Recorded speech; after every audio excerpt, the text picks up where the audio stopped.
Hi everyone, मैं Saurabh sir आपका इस वीडियो में स्वागत करता हूं। आज के इस वीडियो में हम देखने वाले हैं कि कोई भी अगर मैं आपको डेट दे देता हूं, पर्टिकुलर कोई भी पुरानी डेट मैं आपको अगर दे देता हूं, तो उस डेट पर कौन सा दिन था ये हमें आज निकालना सीखना है। तो ये जो मैजिकल ट्रिक रहेगा ये मैं आपको बताऊंगा ही, लेकिन उसके पहले मैं आपको कहना चाहता हूँ कि अगर आपने मेरे चैनल को सब्सक्राइब नहीं किया है तो ज़रूर सब्सक्राइब कीजिएगा और अपने दोस्तों के साथ शेयर भी करना मत भूलिएगा। तो ये ट्रिक हम स्टार्ट करते हैं, लेकिन स्टार्ट करने से पहले मैं आपको बताना चाहता हूँ कि अगर ये ट्रिक आपको पूरा ग्राफ्स करना है तो एक लेंदी प्रोसीजर है। ये प्रोसीजर पूरा जब देखोगे आप तभी आपका आंसर सही आने लगेगा। अदरवाइज आप शॉर्ट वीडियो देखोगे और कहोगे कि ये ट्रिक नहीं अप्लाई हो रहा है तो फिर नहीं चलने वाला है। आपको लास्ट मिनट तक, लास्ट सेकंड तक इस वीडियो को देखना है और तब जाकर आप इस ट्रिक को अगर अप्लाई करते हो तो डेफिनेटली आपका आंसर पक्का सही आने वाला है। तो स्टार्ट करते हैं हम इस वीडियो को। तो देखिए कि बच्चों, ये जो सेक्शन रहेगा इसको हम कैलेंडर कहते हैं। मतलब ये कोई भी कॉम्पिटिटिव एग्जाम में आपको आने वाला एक इम्पोर्टेंट बीट है। चाहे आप स्कॉलरशिप एग्जाम दे रहे क्यों ना हो, या फिर आप एनटीएससी के एग्जाम दे रहे हो, या फिर आप कोई भी कॉम्पिटिटिव एग्जाम जो इम्पोर्टेंट होते हैं, जैसे हायर ऑर्डर के बैंकिंग के एग्जाम्स, उसके बाद गेट का एग्जाम, तो उन सभी एग्जाम्स में ये पर्टिकुलर सेक्शन रहता है जिसका नाम कैलेंडर होता है। और इसमें आपको कोई भी डेट दिया जाता है जिस डेट पर आपको कोई भी दिन निकाल के आना चाहिए। तो स्टार्ट करते हैं इस वीडियो को बच्चों। तो कोई भी कैलेंडर का डेट अगर मैं आपको देता हूँ और उसका अगर आपको दिन कैलकुलेट करना है तो इसके लिए सबसे पहले बच्चों आपको ऑड डेज काउंट करते आना चाहिए। ऑड डेज मतलब क्या होता है बच्चों, देखो हर एक वीक के अंदर आपको पता होगा 7 डेज होते हैं। ओके, और ये 7 डेज छोड़कर जो एक्स्ट्रा डेज होते हैं उसको ऑड डेज कहा जाता है। तो ये ऑड डेज का काउंटिंग हमें करना होता है फाइनली, और जो फाइनली काउंटिंग आता है ऑड डेज का वो अगर 0 आ जाए तो फिर उस दिन संडे रहेगा। अगर वो ऑड डेज का काउंटिंग 1 आता है तो उस दिन मंडे रहेगा। अगर 2 आता है तो फिर ट्यूसडे। 3 अगर आता है तो उस दिन वेनसडे रहेगा। 4 अगर रहेगा तो उस दिन थर्सडे रहेगा। 5 अगर रहेगा तो उस दिन फ्राइडे रहेगा। और 6 अगर रहता है तो उस दिन सैटरडे रहेगा। ऑब्वियसली लास्ट दिन बचा है अब।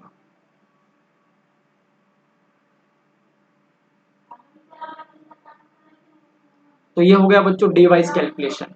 अभी हम ईयर वाइज जाते हैं। तो कोई भी जो ईयर्स होते हैं हमारे, ये 2 टाइप्स में हम क्लासिफाई करते हैं बच्चों। आपको जैसे पता होगा, एक तो ईयर हमारा ऑर्डिनरी ईयर होता है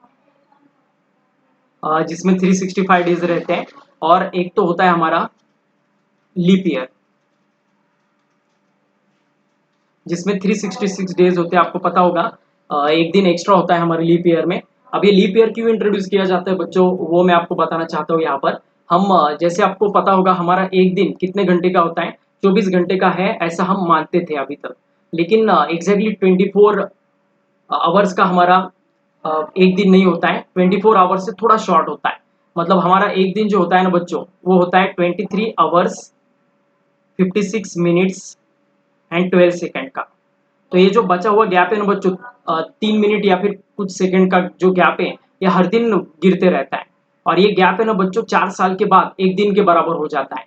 हर साल के अंदर 1/4 ऑफ डे का एक एरर क्रिएट हो जाता है, और यही एरर को फुलफिल करने के लिए बच्चों हमें लीप ईयर इंट्रोड्यूस करना पड़ता है, या फिर एक दिन बढ़ाना पड़ता है ईयर में, जिसको हम लीप ईयर बोलते हैं। मतलब हर 4 साल के बाद आपको पता होगा जो ईयर आता है उसमें हम एक दिन एक्स्ट्रा लेते हैं। मतलब जो हमारा नॉर्मली फेब्रुवरी का मंथ होता है वो ऑर्डिनरी ईयर्स में 28 डेज का होता है, लेकिन वही लीप ईयर में अगर आप देखोगे तो फेब्रुवरी का जो मंथ है वो 29 डेज का होता है। तो एक ही दिन एक्स्ट्रा होता है। वो इसी वजह से होता है क्योंकि ये जो गैप होता है हर दिन में रहने वाला जो एरर्स रहेगा उसी को फुलफिल करने के लिए लिया जाता है। तो देखिएगा अब इन ऑर्डिनरी ईयर्स में कितने ऑड डेज है ये हम काउंट करते हैं। ऑड डेज मतलब क्या रहेगा बच्चों, देखो सपोज मैं आपको अगर 10 डेज देता हूं तो उसमें एक वीक के अंदर आपको पता होगा 7 डेज रहेंगे। तो इसमें से अगर हम 7 माइनस करते हैं तो जो रिमाइंडर बचता है ना, इसी को ऑड डेज कहा जाता है बच्चों। 7 से किसी भी चीज को आपको डिवाइड करना है, कोई भी नंबर को या फिर कोई भी फिगर को, और जो बचेगा उसको ऑड डेज आपको कहना है। और यही ऑड डेज बताते हैं आपको कि उस दिन एग्जैक्टली दिन कौन सा था। तो ऑर्डिनरी ईयर्स में हम क्या करते हैं बच्चों, 7 से डिवाइड करके देखते हैं। तो ये 365 को अगर मैं 7 से डिवाइड करता हूँ बच्चों, तो फिर इसका आंसर आएगा 7 5 जा, आपको पता होगा 35, 1 रिमेनिंग 15 आएगा, तो 7 2 जा 14 और सिर्फ एक बचने वाला है, तो यही एक ऑड डे रहेगा। तो ऑर्डिनरी ईयर अगर रहेगा ना बच्चों, तो only 1 odd day will remain. तो यहाँ पर मैं लिखता हूँ ऑर्डिनरी ईयर अगर है तो एक ही ऑड डे होता है। और वही बच्चों अगर हमारा लीप ईयर रहेगा तो उसमें भी हम ऐसा ही करके देखते हैं। इसको मैं 366 को 7 से मैं डिवाइड करता हूँ, तो ऑब्वियसली इसका भी आंसर 7 5 जा 35, 1 रिमेनिंग 16, तो 7 2 जा 14, 2 रिमेनिंग, तो 2 ऑड डेज रहेंगे बच्चों लीप ईयर के अंदर। और वही ऑर्डिनरी ईयर अगर रहता है तो एक ही ऑड डे रहेगा। तो यही फर्क है हमारे लीप ईयर में और ऑर्डिनरी ईयर में ऑड डेज का। तो इसके बाद देखिएगा बच्चों, अब हमें ईयर्स में ऑड डेज काउंट करने हैं। जैसे हमारा अगर गिवन ईयर 1 से लेकर 99 के बीच में है, मतलब आपको ऑड डेज काउंट करते हो बहुत सारे ईयर्स का ऑड डेज का काउंट करना पड़ता है। तो अगर आपका गिवन ईयर 1 से लेकर 99 के बीच में है, तो फिर इसका ऑड डेज निकालने का शॉर्ट ट्रिक फॉर्मूला है। अब ये जो 99 ईयर्स मैंने आपको बताया ना, 1 से लेकर 99 के बीच में कोई भी ईयर्स अगर रहा तो यही ट्रिक से आपको आंसर निकालना है। सपोज मैं एक एग्जांपल लेता हूँ 71 ईयर्स का। 71 ईयर्स में कितने ऑड डेज रहेंगे ये हमें काउंट करना है। तो 71 ईयर्स में ना बच्चों कुछ लीप ईयर्स भी रहेंगे और कुछ ऑर्डिनरी ईयर्स भी रहेंगे। लीप ईयर रहा तो 2 ऑड डेज आते हैं और ऑर्डिनरी ईयर रहा तो एक ही ऑड डेज आता है बच्चों। इसी वजह से आपको इसका निकालने का शॉर्ट ट्रिक फॉर्मूला यूज करना है, year plus year by 4। Okay, मतलब हम 71 ईयर्स में ऑड डेज निकालने वाले, तो 71 मैंने यहाँ पर लिख दिया, प्लस 71 बाय 4 रहेगा। मतलब अब ये 71 को मुझे 4 से डिवाइड करना है बच्चों, तो कितना आएगा फिर देखो, 4 से अगर मैं डिवाइड करता हूँ तो 4 1 जा 4, 3 विल रिमेनिंग 31, तो 7 4 जा 28, तो 3 रिमेनिंग, तो यहाँ पर 3 काउंट बचने वाला है। तो आपको बच्चों ये जो 17 है ना, यही आपको लेना है। मतलब इसका जो फ्रैक्शन पार्ट है वो आपको अवॉइड करना है। जब हम 71 को 4 से डिवाइड करेंगे तो जो सिर्फ इंटीजर पार्ट आने वाला है, जो मेन पार्ट आने वाला है डेसिमल को छोड़कर, वही पार्ट आपको लेना है। ओके, ये 3 जो रिमेनिंग है इसको आपको काउंट नहीं करना है, सिर्फ आपको बच्चों 17 ही लेना है। तो टोटल 71 ईयर्स में 71 प्लस 17 ऑड डेज रहेंगे, मतलब ही इसका ऑड डेज का काउंट रहेगा 88 डेज। तो ऑड डेज कितने रहेंगे 71 ईयर्स में बच्चों, 88 रहेंगे। और एक एग्जांपल लेता हूं बच्चों में, तो आपको समझने में आसानी होगा। तो सपोज हम लेते हैं 84 ईयर्स। तो 84 ईयर्स के अंदर बच्चों मुझे अगर ऑड डेज का काउंट करना है तो मुझे क्या करना पड़ेगा, y प्लस वाई बाय 4। तो y का वैल्यू 84 रहेगा गिवन ईयर हमारा, और प्लस 84 बाय 4 रहेगा। तो 84 बाय 4 का आंसर डेफिनेटली 21 आएगा। तो 21 प्लस 84, तो इसका फाइनल आंसर आने वाला है बच्चों 85, और 20 अगर लेते हैं हम तो 105 आने वाला है। तो इतने ऑड डेज रहेंगे 84 ईयर्स में। तो ये कब तक आपको अप्लाई करना है बच्चों, 1 से लेकर 99 ईयर्स के बीच में कोई भी ईयर अगर आपका रहा तो इसी शॉर्ट ट्रिक से आपको ऑड डेज का काउंट करना है, ईयर प्लस ईयर बाय 4। और ये काउंटिंग करते हुए मैंने बार बार बताया आपको कि सिर्फ आपको इंटीजर वैल्यूज लेने हैं और इसके आगे जो आने वाले डेसिमल वैल्यूज है ये आपको अवॉइड करने हैं। ओके, एनी हाउ कंडीशन में। तो इसके बाद देखो बच्चों, अब हम आगे बढ़ते हैं। अगर हमारा ईयर, अब जरूर नहीं कि आपको 1 से 99 के बीच में ईयर आएगा, ज्यादा भी ईयर्स आ सकते हैं हमारे गिवन डेट में। तो देखिएगा बच्चों, अब अगर हमारा ईयर्स का काउंटिंग 100 अगर रहा, एग्जैक्टली 100 ईयर्स अगर रहता है, तो इसमें देखो बच्चों अब क्या लॉजिक है कि मैं अगर हमारा शॉर्ट ट्रिक फॉर्मूला फिर से अप्लाई करता हूँ तो फिर ये रॉन्ग होने वाला है। और कैसे होने वाला है वो भी देखो। तो ईयर प्लस ईयर बाय 4, मतलब ये 100 प्लस 100 बाय 4 रहेगा, मतलब ये आएगा 100 प्लस 25। तो इसका आंसर आएगा 125, जो कि रॉन्ग है। क्यों रॉन्ग है वो भी समझ लो, क्योंकि अगर ये बिगिनिंग ऑफ सेंचुरी, आपको पता होगा जिन सेंचुरीज को हम 400 से डिवाइड कर सकते हैं उनमें 0 ऑड डेज रहते हैं। मतलब 400 साल के बाद है ना ऑड डेज का नंबर 0 होता है। तो हमारा गिवन ये जो 100 साल है, ये आपको जरूर नहीं कि बिगिनिंग ऑफ द, मतलब इससे ये हम कह नहीं सकते कि ये 400 साल के बाद आने वाले 100 ईयर से, या फिर कौन सी ईयर से, या फिर एक सिंपल लॉजिक से याद रखो बच्चों कि स्टार्टिंग का जो ईयर है वहां से अगर हम काउंट करेंगे लास्ट तक, तो सिर्फ 99 ही ईयर्स को हमें 4 से डिवाइड करना है। मतलब इसका जो स्टार्टिंग रहेगा ये 4 से स्टार्ट रहेगा, 0 से नहीं रहेगा। इसी वजह से एक ऑड डेज का यहाँ पर डिफरेंस आता है। ठीक है, आपको ये समझ में आ रहा होगा, नहीं आ रहा होगा, इरिस्पेक्टिव ऑफ दिस आपको सिर्फ इतना याद रखना है कि 100 साल में जब आप ऑड डेज काउंट करते हो ना बच्चों, तो फिर आपको 100 प्लस 99/4 करना है, जो आएगा 100 प्लस 24। तो इसका फाइनल आंसर आने वाला है 124 डेज। तो इतने ऑड डेज बचेंगे बच्चों 100 ईयर्स में। तो अगर इसको हम फिर से 7 से डिवाइड करते हैं 124 को, फाइनल काउंटिंग करना है हमें ऑड डेज का, लास्ट तक ऐसे करते रहना है बच्चों, जब तक आंसर हमारा 7 से कम नहीं आता है तब तक। तो 7 1 जा 7, आपको पता होगा 5 54, तो 7 7 जा 49 आएगा, तो फाइनली आंसर आने वाला है 5। तो 5 ऑड डेज बचेंगे बच्चों 100 ईयर्स में। तो एक शॉर्ट ट्रिक मेथड ही हम बना लेते हैं अब यहाँ पर हर एक ईयर्स का। तो इन ये बहुत इंपॉर्टेंट है बच्चों, ये आपको याद रखना है। In 100 years there are 5 odd days. और वही अगर हम बच्चों 200 ईयर्स लेते हैं,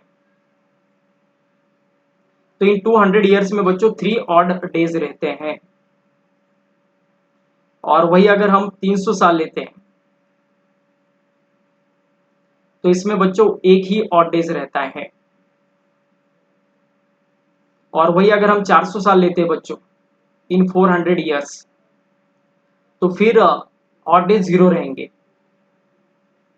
तो ये आपको याद रखना है। तो जो भी शॉर्ट ट्रिक मैं आपको बताने वाला हूँ, इसमें जो जो मैं सेक्शन मार्क कर रहा हूँ बच्चों, ये आपको अच्छे से लिख कर रखना है और आपके सामने रखना है जब हम फाइनल काउंटिंग करेंगे तब। तो मैं हाईलाइट करता हूँ बच्चों, जिन जिन चीजों को आपको याद रखना है अभी तक जो मैंने पार्ट पढ़ाया है, ये 4 चीजें आपको याद रखनी है। जैसे आपको पता होगा 100 साल में 5 ऑड डेज रहते हैं, 200 साल में 3 ऑड डेज रहते हैं, 300 साल में 1 ऑड डे रहता है, और 400 साल में एक भी ऑड डे बचता नहीं है। मतलब ऑड डेज का काउंट 0 हो जाता है 400 साल के बाद। और इसके बाद सबसे पहले मैंने आपको जो चीज बताया था वो भी आपको याद रखना है। जैसे अगर 0 रहा ऑड डेज का फाइनल काउंटिंग, तो संडे, 1 रहा तो मंडे, ट्यूसडे अगर है तो 2, वेडनेसडे को 3, थर्सडे को 4, फ्राइडे को 5 और सैटरडे को 6। ऑर्डिनरी ईयर्स रहा तो एक ऑड डे आएगा, लीप ईयर रहा तो 2 ऑड डेज आएंगे।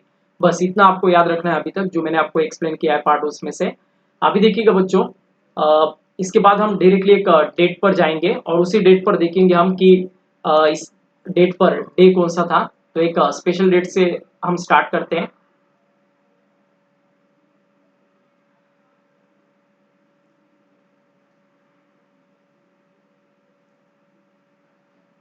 और ये डेट स्टार्ट करने से पहले बच्चों मैं आपको मंथ का भी सिनॉप्सिस बताने वाला हूँ। Just 1 minute. ये डेट का हम डे देखेंगे। वो डे देखने से पहले हमें मंथ वाइज भी कैलकुलेशन करना पड़ता है, तो वो मैं यहाँ पर लिखता हूँ हमारे मंथ्स के नाम: जनवरी, फरवरी, मार्च, अप्रैल, मई, जून, जुलाई, अगस्त, सेप्टेम्बर, अक्टूबर, नवंबर और दिसंबर। तो ऐसे हमारे 12 मंथ्स रहेंगे बच्चों। तो जनवरी आपको पता होगा 31 डेज का होता है, तो 31 को अगर हम 7 से डिवाइड करेंगे तो कितने ऑड डेज बचेंगे बच्चों? 3, क्योंकि आपको पता होगा 7 4 जा 28 है, तो 3 ऑड डेज बचने वाले। फेब आप 28 डेज का होता है, तो 0 ऑड डेज रहेंगे।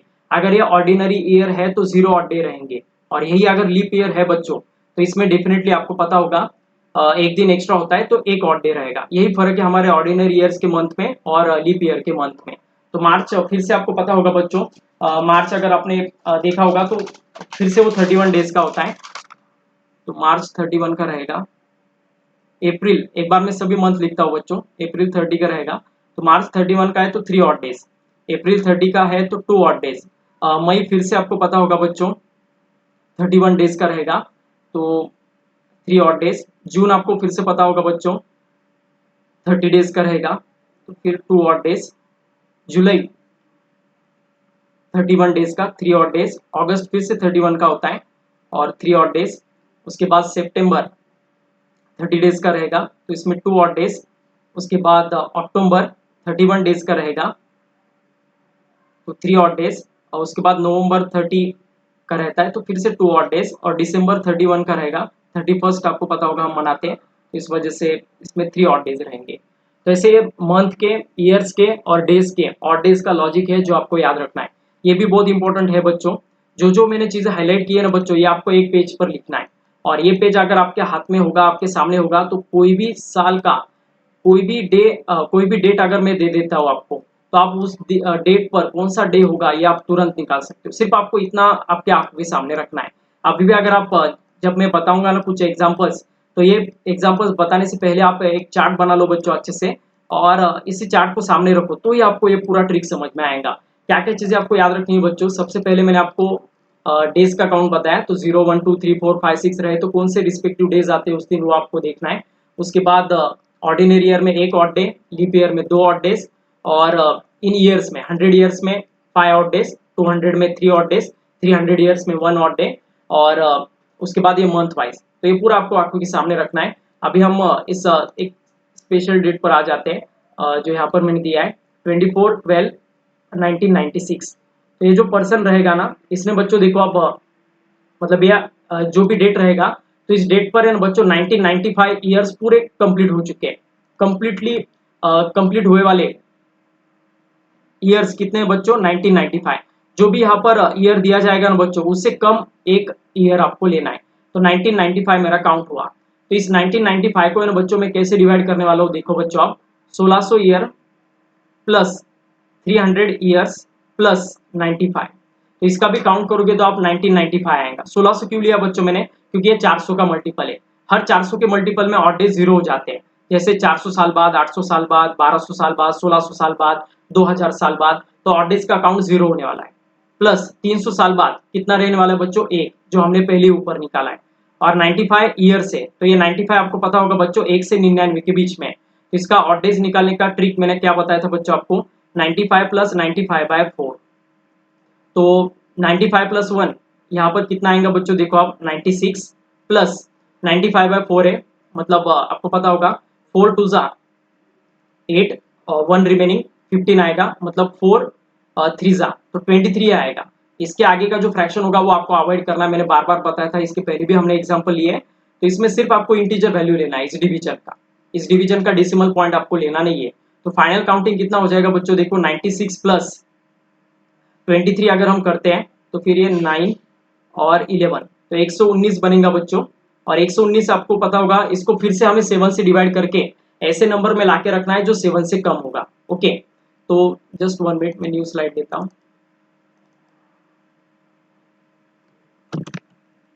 तो बच्चों देखो 119 से 7 का मल्टीपल है, या फिर हम करके देखते हैं, आपको अगर भरोसा नहीं है तो 119 को अगर हम डिवाइड करेंगे 7 से बच्चों, फाइनल ऑड डेज काउंट हमें करना है, तो 7 1 जा 7, तो 4 विल रिमेनिंग 49, तो 7 7 जा आपको पता होगा बच्चों 49 रहता है,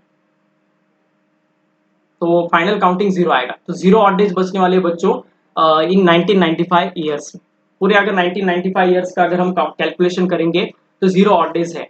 अभी बच्चों देखो 1995 हो चुका है, इसके आगे 96 वाला जो ईयर है वो स्टार्ट होने वाला है। ओके, इस डेट पर अगर आप कॉन्सिडर करोगे 24/12/1996 को, तो इसमें बच्चों देखो आप 1995 ईयर्स तक एक भी ऑड डेज नहीं है। अब 96 वाला ईयर स्टार्ट हुआ है, तो उसके कितने मंथ हो चुके हैं बच्चों, दिसंबर तक जा चुका है ये, मतलब 24 दिसंबर ये 12 मतलब, तो 24 दिसंबर तक, तो दिसंबर तक हमें काउंटिंग करना है बच्चों। तो डेफिनेटली आप 1996 अगर आप देखोगे बच्चों तो ये लीप ईयर है, इसको हम 4 से डिवाइड कर सकते हैं। इसी वजह से आपको फरवरी में 0 लेने से अच्छा है, ऑर्डिनरी ईयर अगर रहता है तो 0 लेते हैं हम, और लीप ईयर अगर रहेगा तो एक ही ईयर्स में चेंज आता है और वो रहेगा फरवरी। तो लीप ईयर होने के कारण 1996 आपको पता होगा, 1996 का जो जनवरी होगा उसमें 3 ऑड डेज रहेंगे, फरवरी में 1 रहेगा, मार्च में 3, अप्रैल में 2 3 2 3 3 2, और ऐसा हमें जाना है नवंबर तक बच्चों। ओके, तो फिर काउंट करते हैं हम, जनवरी के 3, फरवरी का 1 क्योंकि वो लीप ईयर है 1996, तो 3 + 1 4, 4 + 3 7, 9 12 14 17 20 22, उसके बाद 25 और 27। तो नवंबर तक अगर आप देखोगे बच्चों तो 27 ऑड डेज है, और दिसंबर का पूरा मंथ हो नहीं चुका है, सिर्फ 24 डेज हो चुके हैं। इसी वजह से ये 24 और नवंबर तक जो 27 डेज थे, तो उनको मिलाकर आपको कितना नंबर आने वाला है बच्चों? 51 आने वाला है। ओके, 24 प्लस 27, तो फाइनल काउंटिंग 51 डेज का बच्चों रहने वाला है। और इस 51 डेज में अगर आप 7 से डिवाइड करोगे तो फिर से आपको इसको न्यूट्रलाइज करना है 7 से करके, तो 7 7 आपको पता होगा 49, तो 2 ऑड डेज बचने वाले। ओके, तो फाइनली बच्चों देखो 2 ही ऑड डेज बचने वाले हैं। तो ये जो गिवन डेट रहेगा 24/12 1996, तो इसमें 2 ऑड डेज होने के कारण फाइनल काउंटिंग है बच्चों ये। इसमें हमने 1995 ईयर्स का पहले काउंट किया, फिर 1996 ईयर स्टार्ट किया जिसमें हर एक मंथ का हमने ऑड डेज का काउंट किया, और लास्ट में जो दिसंबर का मंथ था उसमें सिर्फ 24 डेज ही थे बच्चों। इसी वजह से उन 24 डेज को भी हमने ऑड डेज में काउंट करके फाइनल आंसर निकाला 2। तो 2 अगर हमारा फाइनल आंसर है बच्चों ऑड डेज का, तो बताओ उस दिन कौन सा दिन रहेगा? तो डेफिनेटली इसका आंसर आएगा बच्चों ट्यूसडे। तो 24 दिसंबर 1996 इस डेट को अगर हम देखेंगे बच्चों, तो उस दिन ट्यूसडे था। आप नेट पर सर्च करके भी देख सकते हो कि मैंने झूठ बताया या सही बताया, तो एग्जैक्टली कैलकुलेट करके देखो बच्चों। तो 2 ऑड डेज होने के कारण उस दिन ट्यूसडे आएगा। अब इसके बाद और एक स्पेशल डेट लेता हूँ बच्चों, ये मेरा ही बर्थडे है। तो 24 जनवरी 1993, तो ये जो बर्थडे है मेरा, इस दिन में हम कैलकुलेट करके देखते हैं बच्चों कि कौन सा दिन रहेगा। तो 1993 मतलब मेरे जन्म से पहले अगर आप देखोगे बच्चों तो 1992 ईयर्स कंप्लीट हो चुके थे। 1993 ईयर्स जस्ट स्टार्ट हुआ था, इसी वजह से पहले हम 1992 ईयर्स का काउंटिंग करते हैं। तो 1992 ईयर्स को हम कैसे स्प्लिट करने वाले बच्चों? 1600 प्लस 300 प्लस 92, और इन 92 का आपको ऑड डेज काउंट कैसे करना है बच्चों? 92 प्लस 92/4। तो फिर 1600 साल में 0 ऑड डेज आते हैं, 300 साल में 1 ऑड डे आता है, 92 को एज इट इज रखना है, और ये 92/4। तो इसका हम काउंटिंग करेंगे बच्चों, तो 2 और ये 3, तो ये 23 आएगा।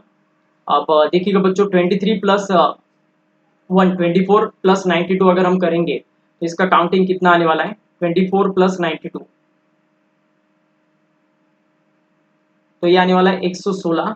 और इसको अगर हम 7 से डिवाइड करके अगर न्यूट्रलाइज कर देते हैं तो फाइनली देखो आप 7 1 जा 7, 4 रिमेनिंग 46, 7 6 जा 42, तो फाइनल आंसर आने वाला है 4 ऑड डेज। तो अगर आप अच्छे से देखोगे बच्चों तो 1992 ईयर्स में सिर्फ 4 ऑड डेज है। इसको लिख कर रखना है बच्चों, फाइनल काउंटिंग में आपको ऐड करना है। तो अभी हम मंथ वाइज जाते हैं बच्चों। तो एक ही मंथ स्टार्ट हुआ है बच्चों 1993 का, 1992 मतलब 1992 ईयर्स में सिर्फ 4 ऑड डेज है, और 1993 ईयर्स का सिर्फ 24 डेज ही हुआ है। तो जनवरी भी कंप्लीट हुआ नहीं है बच्चों 1993 ईयर्स का, इसी वजह से ये 24 प्लस ये 4, तो फाइनल काउंटिंग रहेगा हमारा 24 प्लस 4, तो इसका फाइनल आंसर आएगा 28। तो फाइनल आंसर है बच्चों ऑड डेज का 28, जिसको हम 7 से डिवाइड करके देखते हैं बच्चों। तो 7 से अगर मैं 28 को डिवाइड करता हूँ तो 7 4 जा 28, तो फाइनल आंसर रहने वाला है 00। इसका क्या मतलब है बच्चों? फाइनल आंसर जो है इस डेट का पूरा ऑड डेज का हमने काउंट किया है, जो रहेगा 0। तो 0 का मतलब उस दिन इस डेट पर कौन सा दिन था बच्चों बोलो? तो डेफिनेटली इसका आंसर आएगा संडे, क्योंकि 0 ऑड डेज अगर बचते हैं तो उस दिन संडे रहेगा। ओके, तो आप आपके भी बर्थ डेट का इसी प्रकार से बच्चों आप कैलकुलेशन कर सकते हो, जो भी डेट रहेगा वो। अभी हम एक स्पेशल डेट रहते हैं बच्चों, जो हमारे इंडियन सिटीजन्स का बहुत ही इंपॉर्टेंट डेट है, जिस दिन हम इंडिपेंडेंट हो चुके थे। तो उस दिन हम देखते हैं कि कौन सा दिन था। जैसे आपको पता होगा हमारा इंडिपेंडेंस डे हम 15 अगस्त 1947 को मनाते हैं। तो उस दिन हम देखेंगे बच्चों कि कौन सा दिन था। जस्ट 1 मिनट, एक न्यू स्लाइड देता हूँ। कोई भी डेट का आप निकाल सकते हो बच्चों, थोड़ा आप कॉन्सेंट्रेट करो इसके लिए। सिर्फ जब लीप ईयर आता है ना तब क्या करना, और ऑर्डिनरी ईयर आता है तब क्या करना है, इसमें थोड़ा आपको कॉन्सेंट्रेट करना है, बाकी कुछ भी इसमें डिफिकल्ट है नहीं। तो 15 अगस्त 1947 ये जो हमारा इंडिपेंडेंस डे है, तो इस डे पर हम देखते हैं बच्चों कौन सा दिन था। तो 15 अगस्त 1947, तो 1947 से पहले 1946 ईयर पूरे कंप्लीट हो चुके हैं। तो 1946 को कैसे करना है बच्चों आपको? 1600 प्लस 300 प्लस 46 रहेगा। और 46 ईयर्स का ऑड डेज काउंट कैसे करते हैं बच्चों हम 46 प्लस 46/4। तो 1600 ईयर्स में 0 ऑड डेज है, 300 साल में एक ऑड डे है, 46 का 46 ही रहेगा और 46/4 को अगर हम करेंगे तो 11 आएगा। तो 11 प्लस 46 अगर हम करेंगे तो 57 प्लस 1 58, तो 58 रहेगा। और इस 58 को अगर हम न्यूट्रलाइज करेंगे 7 से डिवाइड करके तो फाइनल आंसर आएगा 7 8 जा 56, तो 2 बचने वाला है।